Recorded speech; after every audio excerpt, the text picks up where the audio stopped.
na wala po yung arrogance, na wala yung yabang at tapang, bagkus siya'y umiyak at natutong lumuhod upang hingin ang aking kapatawaran at humihingi po siya ng second chance. At that first, second, and third hanggang fourth arraignment, pinanindigan ko po at pinatigasan ko ang aking desisyon. Lumakas ang loob ko dahil nakarating na rin sa kaalaman ng aking mga kamag-anak, pati na mga magulang, na ako ay may ganong sitwasyon. Nalihim dahil bawal nga po lumabas at makipagkapit-bahay. No cellphone, no phone calls. So, ang nangyari at that moment, mga kapatid, lalo na po't wala namang cellphone doon, mga phone lang, yung mga pager and wala pong nai-report kahit ano sa magulang ko nakarating sa kanila. To make the story short, lahat ng tao ay naka-back up, lumakas po ang loob ko. Ang sabi ko, mabulok ka sa bilangguan, ginawa mo kaming mga alipin mo, ginawa mo kaming pinasakitan mo kami ng todo, tinanggal mo ang pagkatao ko. And not to mention, siya rin po ang dahilan kung bakit hindi ako naging tuluyang maging madre. He was the one who abducted and treated me na sabi nga, and abused me. Pero ang maganda lang po nun, hindi po naging bastardo mga anak ko dahil pinanindigan naman po niya. So mga kapatid, sa ganong sitwasyon na pinaninindigan ko, sa panglimang arraignment at final day na ito na po ang ibibigay ang takda, napaaga po ako ng 1 hour ng dating sa korte sa Malabon. At nandun po ang aking legal counsel. Dahil 1 hour na napaaga po ako dahil meron pong mga iba pang nilipis at nauna sa amin, naghintay po kami. Inayaya po ako ng aking legal counsel sa maliit niyang opisina. At ang sabi niya sa akin, Mrs. dito po muna kayo at magkwentuhan muna tayo dahil after this, sabi niya sa akin, makukuha mo na yung verdict, baka hindi na tayo muli magkita, pabiro po niya. Ngunit habang nakikipagkwentuhan po, as if pinagagaan po niya ang paligid dahil syempre, pag nasa korte ka po, iba po ang pakiramdam. Iba at mataas ang emosyon. Lalo ikaw man ang nagsakdal o ikaw ang nasakdal, believe me, hindi mo gugustuhin ang pakiramdam. At that moment, pinagaan po niya ang pakiramdam dahil hindi lamang po siya naging legal counsel ko o abogada ko, naging confidante ko po siya. Ito po ang sinabi niya sa akin. Mrs. Surely we will win this case at itong araw na to, you will be the direct administrator of your children dahil siguradong criminal case ito, mawawalan din po at mawawala sa serbisyo ang asawa mo na isang pa na rin ang administrative case sa NAPOLCOM. So sabi niya sa akin, sa mga oras na to, sabi niya, ngayon pa lang, 101% sa aking profession as your lawyer and counsel, sabi niya, we will be vindicated. Hawak po niya sa kaliwa niyang kamay ang lahat ng dokumento, the exhibits filed and everything. At ito po ang sinabi niya. You see, ang tawag ko dito sa hawak nating dokumentong pinaglaban natin ay the law of man. Sa batas ng tao, ikaw ay mapapalaya, ikaw ay magkakaroon ng katarungan. Ngunit, ngayon ko lang po i-open up sa inyo ito. Ako po ay isang subok na malalim ang pananalig sa Panginoon. Sa po akong Kristiyano, sabi niya sa akin. May hawak po siyang, hinawakan po niya ang Bible at binuksan niya sa definite page na merong highlight at ito po ang kanyang sinabi. I am holding this, ma'am, at gusto kong basahin sa inyo. And I call it the law of God. At binasa niya. Ang sabi niya, for whom that God has put together, let no man put asunder.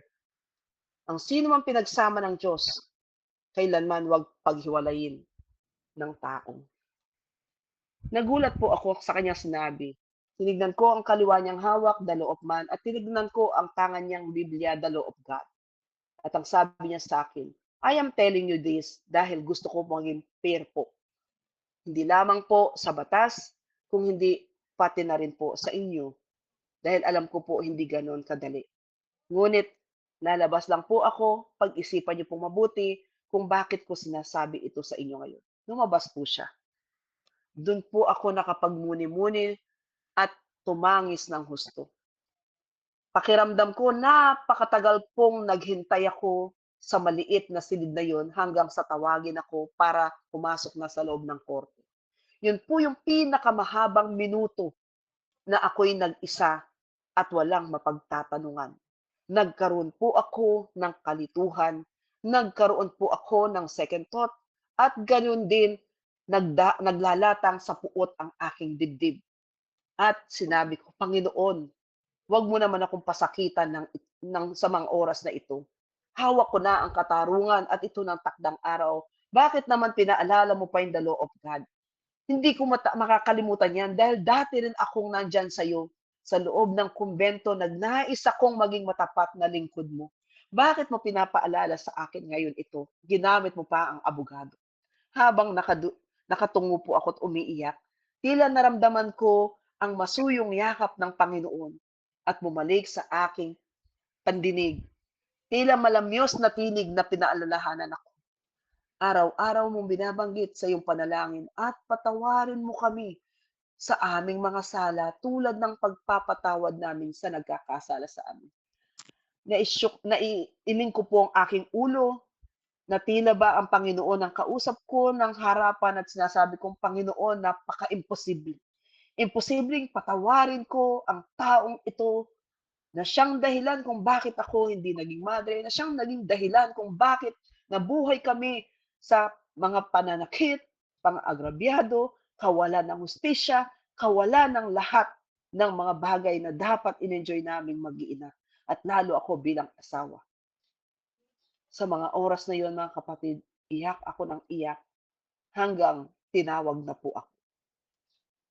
Sa korte, mga kapatid, nung babasahin na po yung resulta ng hatol, tinaas ko po ang kamay ko at hininingi ko po ang oras na ako'y pakinggan.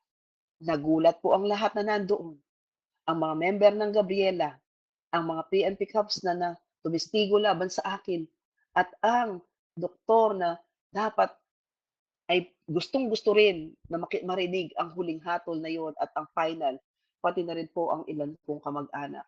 Nagulat pong lahat, pati na ang aking abogado, nung sinabi ko pong nais kong iurong ang kaso at pakawalan ang aking isnakdal, pawalang sala. On the spot po, hiningi kong pumirma ng desistance letter. Lahat po ng nandoon, umiiling at lumabas isa-isa. Nagkaroon po ng commotion at sinasabing tanga ako. Binahaliwala ko ang lahat ng tulong at malasakit pati na ang panahon ng mga taong nandoon upang ako ay mapalaya sa pang-aagrabyado. Kapalit po ng aking desistance letter, hiningi ko po na siya ay gumawa ng promissory note at nagsasabi doon at nangangakong hindi na siya magiging abusadong asawa, magiging mapagmahal na ama sa mga anak ko at responsable, at hiningi ko rin po na makabalik ako sa aking paglilingkod. At natupad naman po. Natapos po ang lahat, mga kapatid, bumalik po ako sa paglilingkod sa pamamagitan ng ganitong pamamaraan. Naging full-time missionary and preacher, lay preacher, at in-enjoy ko ang pagiging ina. Tunay nga po, mga kapatid, sa pang-apat po nating principle, kapag mahirap na po na magpatawad, then if I will forgive in the presence of the Lord. Sa harap ng Panginoon ako nagsabi, "Sige, dahil ako'y nagdarasal at patawarin mo kami sa aming mga sala tulad ng pagpapatawad, I will give it a try. I will give him the second chance. Patatawarin ko siya sa iyong harapan, ngunit ipinapaubaya ko na sa iyo ang lahat." Mga kapatid, imposibleng magpatawad sa mga taong walang pag-amin at walang pagpapakumbabang humingi ng kapatawaran. Kaya't noong panahon na siya'y lumuhod sa harapan ko, lumuluha at nagsabing patawarin siya, I decided to forgive in the presence of the Lord and not with him and not with others. Hindi ko siya pinatawad dahil humingi siya ng tawad. Bagkus, nagpatawad ako sa harap ng Panginoon at sa Kanya ko inalay ito. When you forgive, do it in the presence of the Lord because He will guarantee your healing. Hiningi ko sa Panginoon na paghilumin niya ang lahat ng sukat at takot at ang mga bad memories. It helps when we know we have committed this act